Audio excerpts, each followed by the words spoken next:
আসসালামু আলাইকুম ওরহমতুল্লাহি ওবরাকাতুহ। আলহামদুলিল্লাহ ওয়াহদাহ ওয়াসসালাতু ওয়াসসালামু আলা মাল্লা নবিয়্যা বা'দাহ।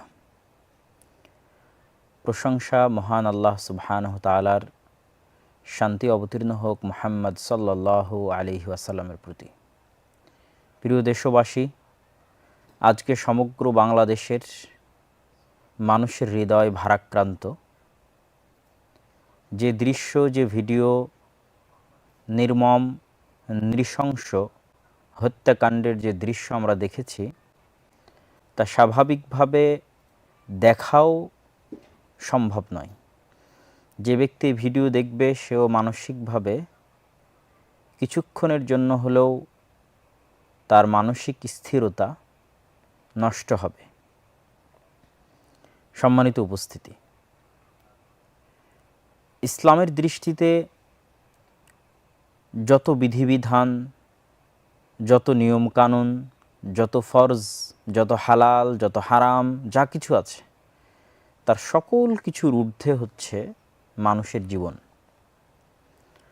বহু ফরজ মানুষ ছেড়ে দিতে পারে বা সেখানে ছাড় আসতে পারে মানুষের জীবন রক্ষার জন্য। বহু হারাম হালাল হয়ে যেতে পারে মানুষের জীবন রক্ষার জন্য। তথা ইসলামের নিকটে বা আল্লাহ সুবহানাহু তাআলার নিকটে, যিনি আমাদের সৃষ্টিকর্তা, তার নিকটে সবচেয়ে দামি হচ্ছে, সবচেয়ে মূল্যবান হচ্ছে মানুষের জীবন।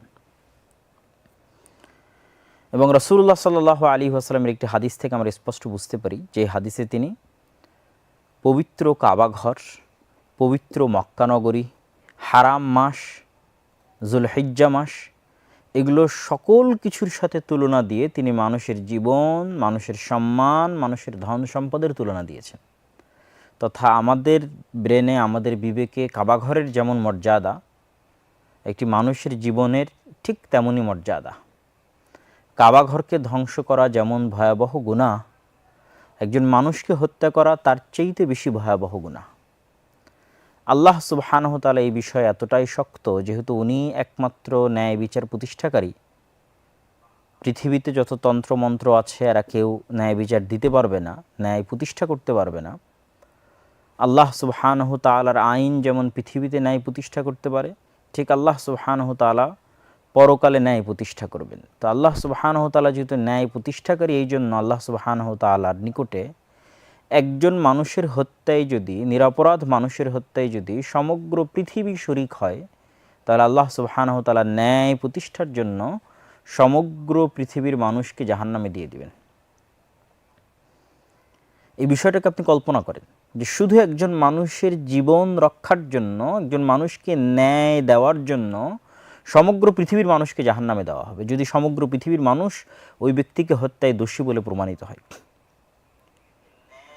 তো এই সংক্ষিপ্ত ভূমিকা আলোচনায় আমরা দেখলাম যে মানুষের জীবনের গুরুত্ব ইসলামে এবং আল্লাহ সুবহানাহু তাআলার নিকটে কতটুকু। এবার আমরা আসি মুসলমানদের জীবনের এই যে মূল্য কমে যাওয়া। এই যে আপনি দেখতেছেন বাজারের মধ্যে ওপেন, এক মুসলমান আর এক মুসলমানকে মারতেছে, ঠিক তেমন আপনি গাজার ফিলিস্তিনে কল্পনা করেন মুসলমানদের জীবনের কোনো মূল্য আছে কিনা। সমগ্র পৃথিবীর সামনে কি নৃশংস গণহত্যা চলতেছে। আপনি যদি গত 100 বছরের কথা কল্পনা করেন, তো এই যে মুসলমানদের মূল্য কমে যাওয়া, এটি কিন্তু ওই হাদিসের সাথে মিলে যায় যে হাদিসে রাসূলুল্লাহ সাল্লাল্লাহু আলাইহি সাল্লাম বলেছিলেন যে তোমরা সংখ্যায় অসংখ্য হবে, কিন্তু পৃথিবীর কাছে তোমাদের মূল্য হবে সমুদ্রের ফেনার মতো। সমুদ্রে চলমান একটা জাহাজের ভ্যালু আছে, সে নিজের সিদ্ধান্তে চলতে পারে। নৌকার ভ্যালু আছে, সে নিজের সিদ্ধান্তে, ড্রাইভার যেদিকে চালাবে সেদিকে চলবে। ভ্যালু নাই কার? সমুদ্রের ফেনার। তো আজ সমগ্র মুসলিম উম্মাহ যে সমুদ্রের ফেনার মতো হয়ে গেল, আমার ছোট্ট গবেষণায় বা চিন্তায় আমি মনে করি দুটি বড় কারণে। এক, আপনি যদি মুসা আলাইহিস সালাতু ওয়াস সালামের সময় দেখেন যে ফেরাউন কত শক্তিশালী ছিল এবং মুসা আলাইহিস সালাতু ওয়াস সালাম কত দুর্বল ছিলেন, ঠিক একই দৃশ্যায়ন হবে দাজ্জালের সময়। দাজ্জাল হবে মহা শক্তিশালী এবং পাওয়ারফুল। পৃথিবীর সকল শক্তির রহস্যের চাবিকাঠি দাজ্জালের হাতে থাকবে, কিন্তু মুসলমানেরা হবে অনেক দুর্বল। ঠিক ওই সময় মুসা আলাইহিস সালাতু ওয়াস সালাম ছিলেন অনেক দুর্বল। তো মুসা আলাইহিস সালাতু ওয়াস সালাম কি ফেরাউনের উপর বিজয় লাভ করেছেন শক্তি দিয়ে, ক্ষমতা দিয়ে, দাপট দিয়ে, অস্ত্র দিয়ে? জি না। ঠিক দাজ্জালের বিরুদ্ধে যেই দিন মুসলমানেরা বিজয় লাভ করবে, সেই দিন মুসলমানেরা দাজ্জালের বিরুদ্ধে বিজয় লাভ করবে তাদের শক্তি দিয়ে, তাদের ক্ষমতা দিয়ে, তাদের পাওয়ার দিয়ে, তাদের কৌশল দিয়ে? জি না। সেই দিন যেমন ফেরাউনের সর্বোচ্চ জাদুকরী শক্তি, শয়তানি শক্তি, সকল শক্তি, সেনাবাহিনী, সকল শক্তির বিরুদ্ধে মুসা আলাইহিস সালাতু ওয়াস সালামের ঈমান, আল্লাহর প্রতি তার যে অগাধ আস্থা এবং বিশ্বাস, এটির কারণে মুসা আলাইহিস সালাম বিজয় লাভ করেছেন। ঠিক কিয়ামতের পূর্ব মুহূর্তে যখন দাজ্জালের হাতে সকল ক্ষমতার চাবিকাঠি থাকবে, দাজ্জালের আদেশে বৃষ্টি বর্ষণ হবে, দাজ্জালের আদেশে খাবার বন্ধ হয়ে যাবে, এমনকি দাজ্জাল একজন মুমিন ব্যক্তিকে হত্যা পর্যন্ত করবে। কেননা ওই মুমিন ব্যক্তি দাজ্জালকে অস্বীকার করবে, মিথ্যুক বলবে, হত্যার পর পুনরায় জীবিত করবে। জীবিত করে দাজ্জাল বলবে যে আমি তোমাকে হত্যার পর জীবিত করেছি, এবার বলো আমি সত্য কিনা। কিন্তু ওই ব্যক্তির ঈমান দেখেন, ওই ব্যক্তি বলবে যে আমার বিশ্বাস আরও দৃঢ় হয়েছে, তুমি মিথ্যুক। এবারও দাজ্জাল তাকে হত্যা করার জন্য এগিয়ে যাবে, কিন্তু এবার দাজ্জালের পৃথিবীর সকল শক্তি, যত শক্তি দাজ্জালের হাতে আছে, সকল শক্তি প্রয়োগ করেও দাজ্জাল ওই ব্যক্তিকে হত্যা করতে পারবে না। ওই ব্যক্তির ঈমান বিজয় হয়ে যাবে দাজ্জালের শক্তির উপর। তো আজকের মুসলমানদের সবচেয়ে বড় কমতিটা কোথায়? আজকের মুসলমানদের সবচেয়ে বড় কমতি হচ্ছে ঈমান। আজকের আধুনিক বিশ্ব, আজকের পাশ্চাত্য সভ্যতা, আজকের গ্লোবালাইজেশনের যুগে যাদের হাতে ক্ষমতা আছে, যারা মুসলমানদের উন্নত দেশের চাইতে জ্ঞান, বিজ্ঞান ও প্রযুক্তিতে 500 বছর এগিয়ে আছে। ইরান এবং ইসরায়েলের যুদ্ধের উপর যে ভিডিও করেছিলাম, সেই ভিডিওতে আমি তুলে ধরেছিলাম যে মুসলমানেরা জ্ঞান বিজ্ঞানে কতটা পিছিয়ে আছে। মুসলমানদের উন্নত কান্ট্রিও 500 বছর পিছিয়ে আছে তাদের চেয়ে জ্ঞান বিজ্ঞানে। তো আপনি সর্বোচ্চ প্রযুক্তির মোকাবেলা প্রযুক্তি দিয়ে করবেন? সর্বোচ্চ প্রযুক্তির মোকাবেলা করতে হবে সর্বোচ্চ ঈমান দিয়ে, এবং মোকাবেলা সম্ভব। পৃথিবীর ইতিহাসে তার নজির আছে, সেই নজির স্থাপনকারী মুসলমানেরাই। তো আজকে বাংলাদেশের মুসলমানদের ঈমান নাই, বা সমগ্র বিশ্বের মুসলমানদের। দ্বিতীয় যে বিষয়টি, সেটি হচ্ছে মুসলমানদের জান এবং মাল, ইজ্জত এবং আব্রুর রক্ষা কবচ হচ্ছে মুসলমানদের ঐক্যবদ্ধ কেন্দ্রীয় শাসন ব্যবস্থা। মুসলমানের জানের নিরাপত্তা, মুসলমানের মালের নিরাপত্তা, মুসলমানের ইজ্জত ও আব্রুর নিরাপত্তার রক্ষা কবচ হচ্ছে মুসলমানদের ঐক্যবদ্ধ কেন্দ্রীয় শাসন ব্যবস্থা, যেটি জাতীয়তাবাদের আবেগ দিয়ে 1924 সালে কবর দেওয়া হয়েছে। আরব জাতীয়তাবাদ এবং তুর্কি জাতীয়তাবাদ, এই দুই জাতীয়তাবাদের দ্বন্দ্বে খেলাফতের কবর হয়েছে, পতন হয়েছে 1924-এ। তো আজকের আধুনিক বিশ্বে যত তন্ত্রমন্ত্র আছে, প্রত্যেকটা তন্ত্রমন্ত্র তৈরি করা হয়েছে যেন মুসলমানদের ঐক্যবদ্ধ কেন্দ্রীয় শাসন ব্যবস্থা প্রতিষ্ঠিত না হয়, এই উদ্দেশ্যে। এই জন্য আল্লামা ইকবাল তার কবিতার মধ্যে বলেছেন कि আজকের আধুনিক যুগের আজরেরা তারা শোয়ে হ্যাঁ সানাম আওর।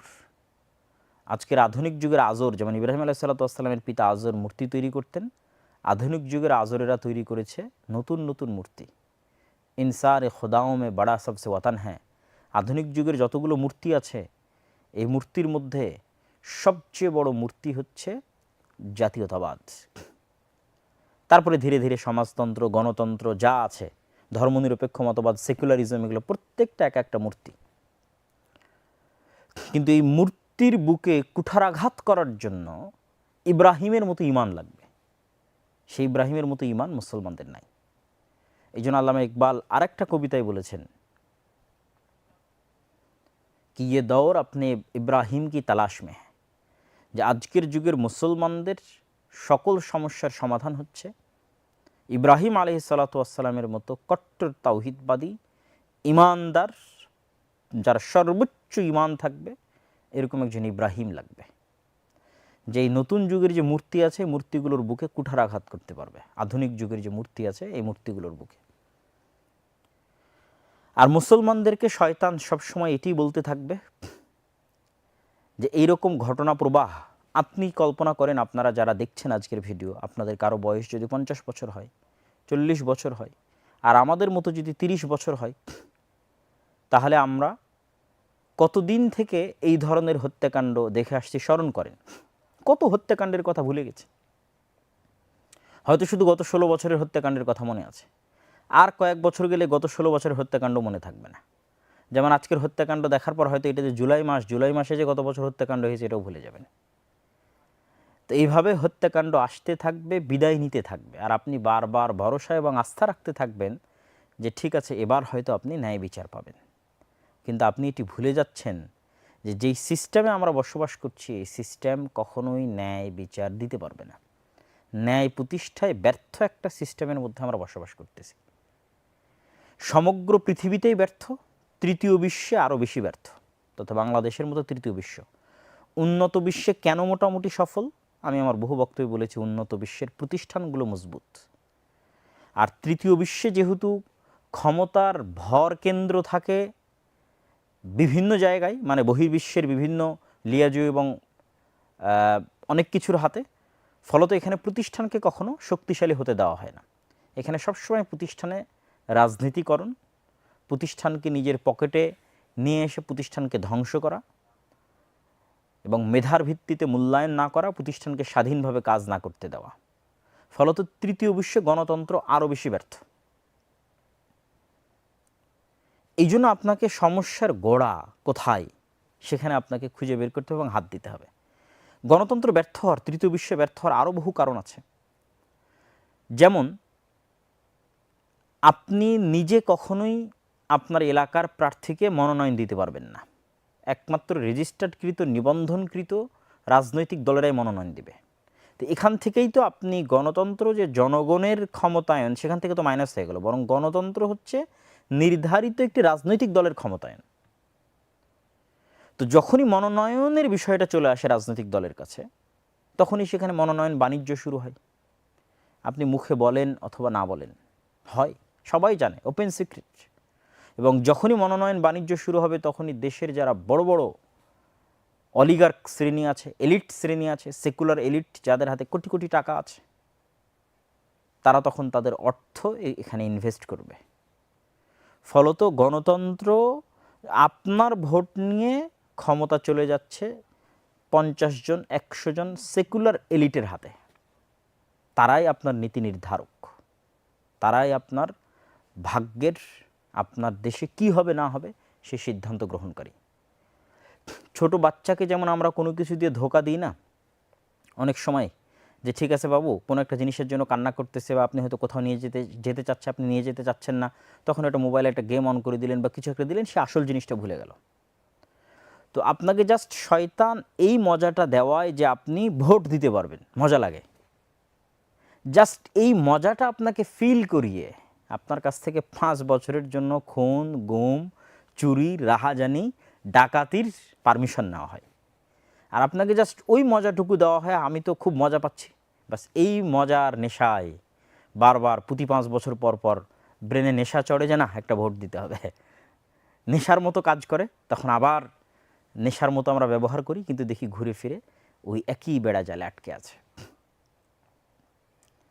হ্যাঁ, আমি বলেছি যে শুধু যদি গণতন্ত্র হিসেবেও বলা হয় তাহলে প্রকৃত গণতন্ত্র এভাবে হবে যে আপনারা গ্রামে মসজিদ চালান না, মাদ্রাসা চালান না, এমনকি পুরান ঢাকায় তো এখনও পঞ্চায়েতও আছে। তো গ্রামের মানুষ যদি একসাথে একত্রিত হয়ে মসজিদ চালাতে পারে, মাদ্রাসা চালাতে পারে, কবরস্থান চালাতে পারে, পঞ্চায়েত চালাতে পারে, তো একত্রিত হয়ে গ্রামের নেতা নির্ধারণ করতে পারে না? পারে। পরামর্শের ভিত্তিতে যখনই নেতা নির্ধারিত হবে তখনই যোগ্য ব্যক্তি আসবে। যেমন 36শে জুলাইয়ের পর যে সরকার গঠন হয়েছে, তাদের আমরা যতই সমালোচনা করি না কেন, যেই সিস্টেমটার মধ্যে এসেছে, এই সিস্টেমটার মধ্যে গ্রুপিং নাই, কেননা এই সিস্টেমে সবাইকে বাধ্য করা হয়েছে তোমরা পরামর্শের ভিত্তিতে নেতা নির্ধারণ করো। ফলত আপনি আজকে যত গ্রুপিং দেখছেন সব গ্রুপগুলো একত্রিত হয়ে পরামর্শের ভিত্তিতে নেতা নির্ধারণ করেছে। তো গ্রামের মানুষ একত্রিত হয়ে পরামর্শের ভিত্তিতে তাদের নেতা নির্ধারণ করবে। তারপরে সকল গ্রামের নেতা একত্রিত হয়ে ইউনিয়নের নেতা নির্ধারণ করবে, ইউনিয়নের নেতারা একত্রিত উপজেলার নেতা নির্ধারণ করবে। তাহলে কি হবে? তাহলে গ্রুপিং থাকবে না। আর গণতন্ত্রের মূল থিওরি হচ্ছে গ্রুপিংকে জিইয়ে রাখতে হবে। এখন আগামী বছর যখন ভোট হবে, অথবা এই বছরই যখন ভোট হবে, তখন ভোটের মাধ্যমে যে দলই ক্ষমতায় আসুক সে তো কামড়াকামড়ি করে ক্ষমতা আসতেছে না। আপনি তো নিজে দেখতেছেন যে সেই কামড়াকামড়িটা শুরু হয়ে গেছে। সেই কামড়াকামড়িরই তো একটা ফল আজকে আমরা যে ন্যাক্কারজনক হত্যাকাণ্ড দেখলাম। তাহলে যেই ক্ষমতায় আসুক সে তো কামড়াকামড়ি করে আসবে। সে বাংলাদেশের বৃহত্তম রাজনৈতিক দল হোক, অথবা ছাত্রদের রাজনৈতিক দল হোক, অথবা যেই হোক, তো এই কামড়াকামড়ির মাধ্যমে যখন আসবে, হিংসা বিদ্বেষের মাধ্যমে যখন আসবে, তখন সে ক্ষমতায় এসে সে কি ন্যায় প্রতিষ্ঠা করতে পারবে? সে ক্ষমতায় এসে যার সাথে কামড়াকামড়ি করেছিল তাকে দমন করার চেষ্টা করবে, ফলত সে আবার জুলুম করবে। তাহলে আপনি যখনই পরামর্শের ভিত্তিতে নেতা নির্ধারণ করবেন, তখন আপনি ন্যায় এবং ইনসাফের বেশি কাছে চলে যাবেন, জাস্টিসের বেশি নিকটে চলে যাবেন। আর যখনই আপনি কামড়াকামড়ি, মারামারি, গন্ডগোল, গ্রুপিং করে যখন আপনি নেতা তৈরি করবেন, তখন এই সিস্টেমটাই জিইয়ে রাখবে এই কামড়াকামড়ি, এই মারামারি, এই গ্রুপিং, এই হত্যা, এই খুন, এই রাহাজানি, এবং যেখানে প্রতিষ্ঠানগুলো দুর্বল। তাহলে কি হবে? গণতন্ত্র কখনোই আমাকে এবং আপনাকে জাস্টিস, ন্যায় বিচার দিতে পারবে না। গণতন্ত্র খুনি তৈরির কারখানা, গণতন্ত্র জালেম তৈরির কারখানা, গণতন্ত্র স্বৈরাচার তৈরির কারখানা। তা আপনি বলবেন যে তাহলে আমরা এখন কি করব? এই ধরনের প্রশ্ন অনেক আছে। তা আমি আবারও আগের বিষয়ে ফিরে যাই। আমি বক্তব্য শুরু করেছিলাম কি দিয়ে? মুসলমানদের সবচেয়ে বড় শক্তি হচ্ছে তাদের ঈমান। ইব্রাহিম আলাইহিসসালাতু ওয়াসসালামের ঈমান দরকার, মূসা আলাইহিসসালাতু ওয়াসসালামের ঈমান দরকার, যে আমাকে ইসলাম প্রতিষ্ঠার জন্য মানুষের কাছে ভিক্ষা চাইতে হবে না, যে আমি রাষ্ট্রে ইসলাম প্রতিষ্ঠা করবো এই জন্য মানুষের দুয়ারে দুয়ারে ভিক্ষা চাইব, অসম্ভব। ইসলাম তার নিজ শান এবং শওকত অনুযায়ী প্রতিষ্ঠা হবে, এবং হবেই হবে ইনশাল্লাহ। কেন হবে? জোর করে করতে হবে? জি না, জোর করে করতে হবে না। কেননা গণতন্ত্র নিজেই তো ন্যায় প্রতিষ্ঠা করতে পারবে না, সে তো সিস্টেমটা একটা জালেম সিস্টেম, সুতরাং সে ব্যর্থ হবে। আজ অথবা কাল পরিপূর্ণরূপে গণতন্ত্রকে ব্যর্থ হতে হবে। আপনি লিখে রাখেন, টুডে অর টুমরো গণতন্ত্র কলাপস করবে। এবং 36শে জুলাই গণতন্ত্র আইসিইউতে ছিল, গণতান্ত্রিক সিস্টেম আইসিইউতে ছিল। এই জন্য ডেলিভারি ডেটের আগে বাচ্চা সিজার হয়ে গেছে। মানে যেই ডেটে সেকেন্ড বাংলাদেশের ডেলিভারি হওয়ার কথা ছিল, অন্তত আরও 5 বছর 10 বছর, তো সেই ডেলিভারি ডেট আসার আগেই বাচ্চা কি হয়েছে, সময় আসার আগেই সিজার হয়ে গেছে। কেন? আইসিইউতে যে সিস্টেম আছে, ওই সিস্টেম যদি আর 1-2 দিন কন্টিনিউ করে, তাহলে তো এই সিস্টেমটা মারা যাবে, আইসিইউতে মারা যাবে। মানে গণতান্ত্রিক সিস্টেমের মৃত্যু হবে। 36শে জুলাই যদি হাসিনা না পালিয়ে যায় আরও 5 দিন 10 দিন, এবং সেনাবাহিনী যদি জনগণের বিরুদ্ধে অস্ত্র উঠাতো, তাহলে কিসের মৃত্যু হতো? গণতন্ত্রের মৃত্যু হতো। সুতরাং গণতন্ত্রের মৃত্যু এখানে হতে দেওয়া যাবে না। এটা পাশ্চাত্য বিশ্ব চায় না যে গণতন্ত্র মৃত্যুবরণ করুক, সিস্টেমটা মৃত্যুবরণ করুক। কিন্তু যখনই আর্মি জনগণের বুকে গুলি চালাতো, তখন কি হতো? তখন গৃহযুদ্ধ শুরু হতো, এবং গৃহযুদ্ধ শুরুর মাধ্যমে এখানে গণতন্ত্রের মৃত্যু হতো। এবং গণতন্ত্রের পরিপূর্ণ কলাপসের উপরেই একমাত্র ন্যায় বিচার প্রতিষ্ঠাকারী কে? আল্লাহ সুবহানাহু ওয়া তাআলা, এবং আল্লাহ সুবহানাহু ওয়া তাআলার বিধান, সেটা প্রতিষ্ঠা হতো। তা আপনি বলছেন এই একদিনে ইতিহাস শেষ? জি না, যেহেতু এই সিস্টেমটাই জালেম সিস্টেম, এই সিস্টেমে যেই আসুক না কেন সে জুলুম করবে, এবং তার ট্রেলার আজকে আপনারা দেখতেছেন। সে যেই আসুক, যেহেতু সে কামড়াকামড়ি করে আসবে, সে জুলুম করবে। এবং জুলুম করলেই মানুষ ন্যায় প্রতিষ্ঠার জন্য, যেমন 36শে জুলাই মানুষ পাগল ছিল, মানুষ পাগল হয়ে যাবে। আমাদের কাজ কিছুই না, আমাদের কাজ শুধু মানুষের অন্তরে গণতন্ত্রের উপর ঘৃণা তৈরি করে দেওয়া।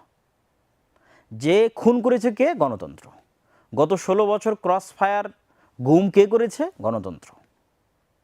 জুলাইয়ের গণহত্যা কে চালিয়েছে? গণতন্ত্র। কেন? প্রত্যেকটার সাথে গণতান্ত্রিক রাজনৈতিক ছাত্র নেতারা জড়িত, ছাত্র দলের মানে ছাত্রদের যে দলগুলো আছে গণতান্ত্রিক, তারা জড়িত। আপনি আবরার হত্যায় দেখেন, বিশ্বজিৎ হত্যায় দেখেন, সবগুলো গণতান্ত্রিক দল। এরকম একটা ঘটনা যদি বাংলাদেশের কোনো, পৃথিবীর কোনো একটা ইসলামী দলের হাতে হতো, তাহলে তাকে জঙ্গি বলে নিষিদ্ধ করে দেওয়া হতো। কিন্তু এতগুলো হত্যাকাণ্ড হওয়ার পর গণতন্ত্র জঙ্গি নয়। এটাই হচ্ছে দ্বিচারিতা। তো আমাদের কাজ কি? মানুষের অন্তরে এটা পুশ করতে থাকা যে গণতন্ত্র ব্যর্থ, গণতন্ত্র ন্যায় প্রতিষ্ঠা করতে পারে না। এটা বলিয়েন না যে গণতন্ত্র কুফরি, গণতন্ত্র শিরকি। এটা বললে আপনি কখনোই মানুষকে বুঝাইতে পারবেন না। গণতন্ত্র কুফরি বা শিরকি বলে মানুষকে বুঝাতে পারবেন না। মানুষকে বুঝাতে হবে গণতন্ত্র ব্যর্থ, সে ন্যায় প্রতিষ্ঠা করতে পারে না, সে জালেম, সে খুন করে, সে গুম করে। যখন মানুষ একবার বুঝে যাবে, মানুষ ব্যাপকভাবে যখন সমগ্র বাংলাদেশের মানুষ বুঝে যাবে যে তার জীবনের নিরাপত্তা, তার ছেলেমেয়ের জীবনের নিরাপত্তা, তার স্ত্রী সন্তানের জীবনের নিরাপত্তা এবং ন্যায় বিচার একমাত্র আল্লাহ এবং আল্লাহর বিধান প্রতিষ্ঠা করতে পারে, তখন পরবর্তীতে যখন কখনো ৩৬শে জুলাই হবে, তখন মানুষ জোর করে ইসলামকে ক্ষমতায় বসাবে, মানুষই বসাবে। এবং এই দিন ঘটবে একদিন আগে অথবা একদিন পরে। কিন্তু সেটার জন্য আমাদের কি করতে হবে?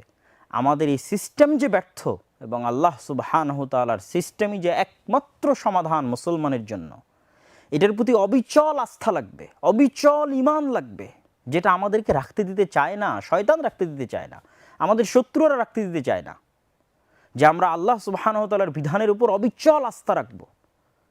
এবং ইসলাম যে একটা অল্টারনেটিভ পাওয়ার, এটা আমরা আস্থা রাখতে পারি না। আমরা মনে করি না, আমি যদি গতানুগতিক এই সিস্টেমের মধ্যে না যাই তাহলে তো আমি সফল হতে পারবো না। কিন্তু আপনাকে ঈমান রাখতে হবে যে ইসলাম একটা অল্টারনেটিভ পাওয়ার, এবং এই অল্টারনেটিভ পাওয়ারের বিজয় হবে। কেননা যেই সিস্টেম আসে তা কী বললাম, সে জালেম সিস্টেম। সম্মানিত উপস্থিতি,